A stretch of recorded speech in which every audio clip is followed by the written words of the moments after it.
Insecurities എല്ലാവർക്കും ഉണ്ടാകാറുണ്ട്. എന്നാൽ ഈ ഇൻസെക്യൂരിറ്റീസ് നമ്മളെ മൊത്തമായിട്ട് കൺട്രോൾ ചെയ്യുന്ന ഒരവസ്ഥ ഉണ്ടാകും. എങ്ങനെ ഈ ഇൻസെക്യൂരിറ്റീസ് സിമ്പിൾ ആയിട്ടുള്ള ചില സ്റ്റെപ്സിലൂടെ നമുക്ക് ഓവർകം ചെയ്യാം? ഒന്ന്, ആദ്യമായിട്ട് നമ്മൾ ഈ കമ്പയർ ചെയ്യുന്നത് നിർത്തുക. അതായത് മറ്റൊരാളുടെ സക്സസ് അല്ലെങ്കിൽ മറ്റുള്ളവരുടെ ജീവിതം കണ്ടിട്ട് ഞാൻ അത്രയും പ്രൊഡക്റ്റീവ് ആവുന്നില്ല, അല്ലെങ്കിൽ അതേപോലെ എനിക്ക് പെർഫോം ചെയ്യാൻ പറ്റുന്നില്ല എന്നുള്ള ആ ഒരു കമ്പാരിസൺ സ്റ്റോപ്പ് ചെയ്യുക. അടുത്താണ് നമ്മൾ കമ്പയർ ചെയ്യാൻ വിചാരിക്കുമ്പോൾ അവരുടെ സക്സസ് എൻ്റെ ഫെയിലിയർ അല്ല എന്ന് ചിന്തിക്കുക.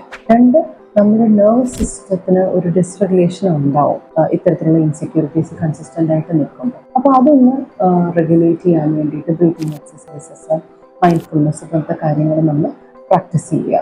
മൂന്നാമതായിട്ട് നമ്മളൊരു റിയാലിറ്റി ചെക്ക് നടത്തുക. അതായത് പലപ്പോഴും ഇൻസെക്യൂരിറ്റി തോന്നുന്ന കാര്യങ്ങൾ റിയൽ ആയിരിക്കില്ല, അത് നമ്മുടെ ഫിയർ തന്നെയായിരിക്കും. അപ്പോൾ ഇതെന്ത് ഫിയർ ആണോ അത് റിയാലിറ്റി ആണോ എന്നൊന്ന് പോസ് ചെയ്ത് ചിന്തിക്കുക. അങ്ങനെ റിയാലിറ്റി ടച്ച് അതിന് കൊടുക്കുക.